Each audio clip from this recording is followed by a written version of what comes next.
Good morning students. I am your chemistry teacher as you all know and we are going to study online now. So मैंने जैसे आपको बताया था कि हम लोग क्या पढ़ेंगे, केमिकल रिएक्शन इक्वेशंस पढ़ेंगे। और जैसे मैं आपको बता दूं 10th और 10th में थोड़ा सिलेबस आगे पीछे चल रहा है बिकॉज नंबर ऑफ क्लासेस की वजह से आगे पीछे इन द सेंस कि एक जगह मैंने डिस्प्लेसमेंट रिएक्शंस के बारे में जस्ट बताया है और दूसरा जगह डिस्प्लेसमेंट रिएक्शन जो है वो खत्म हो गई है। तो displacement reactions we will study now. So because जिनका छूट गया है एटलीस्ट वहीं से शुरू हो। तो क्या है displacement reaction? Displacement reaction, displacement reaction. Okay guys, तो डिस्प्लेसमेंट रिएक्शन मैंने आपको बताई थी कि क्या होती है। वो रिएक्शंस, ऐसी रिएक्शन जिसमें एक मेटल, कोई भी एक यहाँ पर एक मेटल होगा, ठीक है, जब उसको आप रिएक्ट कराओगे किसी दूसरे मेटल 2 के सॉल्ट के साथ, मेटल 2 सॉल्ट के साथ, तो क्या बनता है? जो मेटल 1 होता है, मेटल 1 का सॉल्ट बन जाता है, मेटल 1 सॉल्ट बनता है और मेटल 2 हमारा एक दूसरा प्रोडक्ट बनता है, ठीक है ना। मेटल 2 हमारा दूसरा प्रोडक्ट बनता है। इसका अगर मैं एग्जांपल बताऊं आपको कि क्या एग्जांपल होना चाहिए, तो क्या एग्जांपल होना चाहिए? तो मैंने आपको एग्जांपल बताया था कि Fe एक मेटल ले लिया मैंने, इसको रिएक्ट कराया CuSO4। CuSO4 is metal salt of copper sulphate, ठीक है ना, कॉपर सल्फेट। ये किसमें होगा? ये सॉलिड स्टेट में होगा। ये किसमें होगा? ये होगा एक्वस सॉल्यूशन में, ठीक है।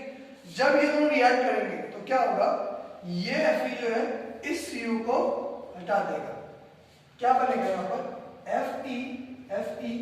FeSO4 यानी कि मेटल 1 का सॉल्ट, और क्या होगा? मेरा मेटल 2 अलग से बाहर आ जाएगा, ठीक है ना। इसका मीडियम होगा एक्वस, इसका मीडियम होगा सॉलिड।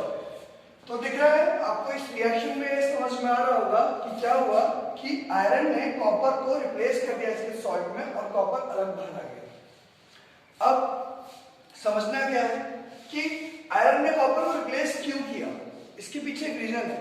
मैंने आपको बताया ऑलरेडी। क्या है रीजन? Reactivity series. क्या है बेटा? Reactivity series. ये एक सीरीज है जो आपको लर्न करनी है, ठीक है ना, जो आपको लर्न करनी है। ये बताता है जो टॉप में होगा वो सबसे ज्यादा रिएक्टिव होगा, जो बॉटम में होगा वो सबसे कम रिएक्टिव होगा। मतलब ऊपर से नीचे जब हम आ रहे हैं तो हम क्या कर रहे हैं?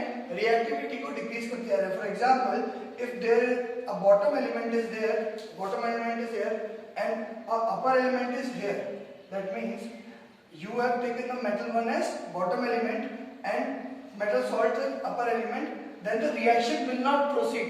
Why it will not proceed? क्यों नहीं होगी रिएक्शन? क्योंकि जो इसकी रिएक्टिविटी है अगर इससे कम हो जाएगी तो इसमें इतनी ताकत नहीं होगी कि वो इसको हटा सके। फॉर एग्जाम्पल हम देखते हैं एक कमजोर आदमी है और एक बलवान आदमी है। अगर एक बलवान आदमी के पास कोई सामान है तो कमजोर आदमी उससे वो सामान नहीं छीन सकता। वहीं एक कमजोर आदमी है, वो बलवान आदमी इधर है, यहाँ पर कमजोर आदमी के पास कोई सामान है तो वो उसको मार के उससे छीन सकता है। ये बात आपको समझ में आ रही है? तो ये क्या है? दिस इज स्ट्रॉन्गर, यानी कि इसकी रिएक्टिविटी नेचर जो है वो ज्यादा है कॉपर से, दैट्स व्हाई इसने कॉपर को रिप्लेस किया। तो रिएक्टिविटी सीरीज हमारी सोडियम से शुरू होती है, सोडियम, पोटेशियम, ठीक है, फिर उसके बाद कैल्शियम, मैग्नीशियम, ऐसे करके हम नीचे आते जाते हैं और लास्ट में हमारे पास यहाँ पर होता है गोल्ड, इसके ऊपर होता है सिल्वर, यहाँ होता है कॉपर, यहाँ हाइड्रोजन, ठीक है ना, यहाँ आयरन होता है और निकेल होता है, ठीक है। तो हमने देखा क्या है रिएक्टिविटी सीरीज में क्या है। आपको कॉपी करना है, आप कॉपी कर सकते हैं रिएक्टिविटी सीरीज को, अभी पूरी नहीं हुई है। मैं पूरी सीरीज आपको प्रॉपरली, मैंने आपको बोला था कि आपने कॉपीज के लास्ट या फिर फ्रंट पेज में जहाँ पर जगह, जहाँ भी जगह है, दोनों में से जगह, एक जगह पे लिखना है, एक जगह रिएक्टिविटी सीरीज भी लिखनी है। क्या क्या चीज लिखाई है मैंने अभी तक आपको? आपकी कॉपी में 1 से लेकर 20 तक सारे एटॉमिक नंबर्स लिखे होने चाहिए, ठीक है ना। उसके अलावा रिएक्टिविटी सीरीज लिखी होनी चाहिए। उसके अलावा जो रेडिकल्स है वो मैं आपको लिखवाऊंगा, ठीक है ना, रेडिकल्स में आपको लिखाऊंगा। रिएक्टिविटी सीरीज हमने कहाँ पढ़ी थी? क्लास 9 में। अगर क्लास 9 में देखोगे आप तो आपके पास क्या होगी? रिएक्टिविटी सीरीज होगी, ठीक है ना। वहाँ आपने रिएक्टिविटी सीरीज के बारे में पढ़ा था कि कौन सा मेटल्स नॉन मेटल्स में कि कौन सा मेटल जो है रिएक्टिव है, कौन सा मेटल कम रिएक्टिव है, ठीक है ना।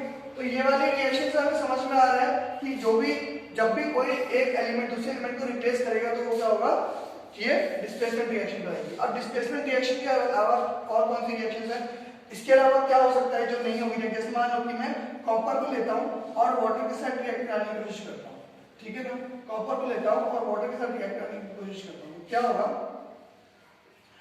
यहाँ पर रिएक्शन क्या होगा, अगर मेरे को कोई बता सकता है तो बता तो सकते नहीं, लेकिन क्या करेंगे मैं आपको सोचवाता हूँ। अब ये देखिए कि कॉपर कहाँ पे, कॉपर कहाँ है, कॉपर नीचे है और हाइड्रोजन कहाँ है, वो ऊपर है।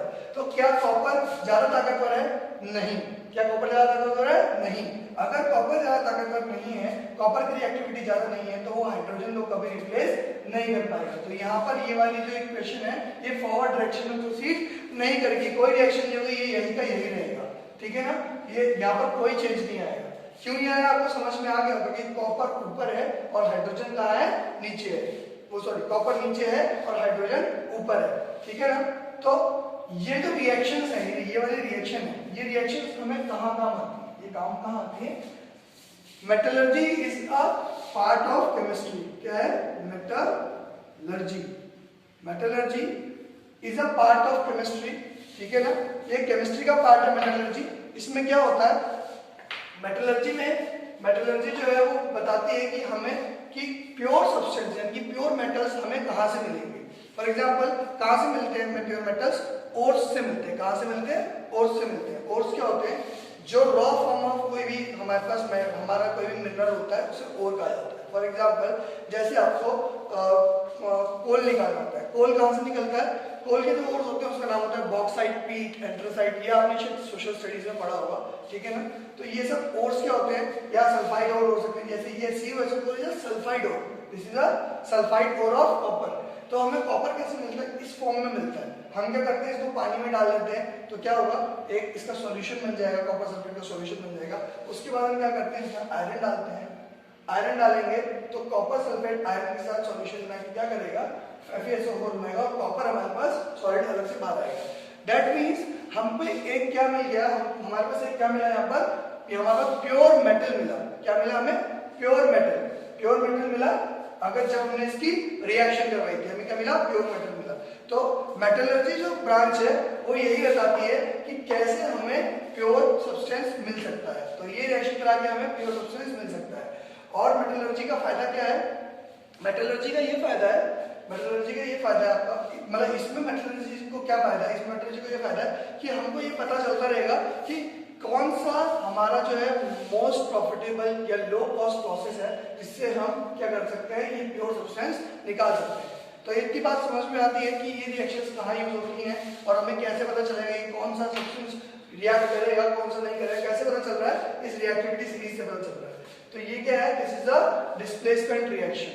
कॉपी कर लेंगे बेटा, ओके। तो इतना आपको समझ में आया। इसके कुछ और एग्जांपल्स अगर आप लिखना चाहें, मैं आपको मेटलर्जी के कुछ और एग्जांपल्स लिखवा सकता हूँ। फॉर एग्जांपल आप एक एग्जांपल लिखिए, आप एक एग्जांपल लिखिए। हाँ, अगर मैं कॉपर सल्फेट में क्या करूंगा, मैग्नीशियम को डालूंगा, क्या होगा, सेम जैसे ऊपर हुआ था, यहाँ पर MgSO4 बनेगा, यहाँ पर क्या बनेगा, MgSO4 बनेगा और यहाँ पर क्या बनेगा, C। अगर तो हमारा मैग्नीशियम सस्ता है तो हम ये वाली रिएक्शन करा सकते हैं, अगर हमारा आयरन सस्ता है तो हम ये वाली रिएक्शन करा सकते हैं। कौन सी रिएक्शन प्रॉफिटेबल रहेगी, हमें वो रिएक्शन देख के मेटलर्जी में ऐसे यूज करना होता है, ठीक है बेटा, ठीक है। तो अगर और एग्जांपल लिखने हैं तो मैं और लिख सकते हैं, हम और एक दो एग्जांपल लिखेंगे। इसके लिए जो लिखना है, जो आप नोट्स बनाएंगे उसमें आप क्या लिखेंगे, आप नोट्स में लिखेंगे, नोट्स लिखना चाहें तो आप नोट्स लिख सकते हैं, मैं आपको लिखवाता हूँ। आप लिखेंगे नोट्स में, क्या लिखेंगे, आप लिखेंगे डिस्प्लेसमेंट रिएक्शन के बाद आप लिखेंगे कि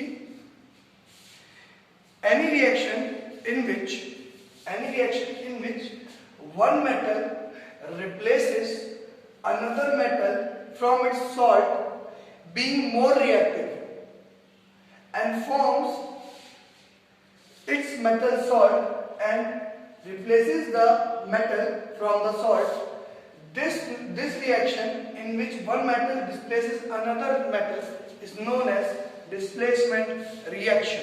okay, you can repeat the video and right it properly. Okay, तो ये आप लिखेंगे आप डिस्प्लेसमेंट रिएक्शन में. और आप क्या करेंगे, ये वाला एक एग्जांपल और एक नीचे मैंने एग्जांपल लिखा था वो लिख लेंगे. इसके अलावा एक एग्जांपल और लिख सकते हैं. तो क्या है वो एग्जांपल? फॉर एग्जांपल हम लिखेंगे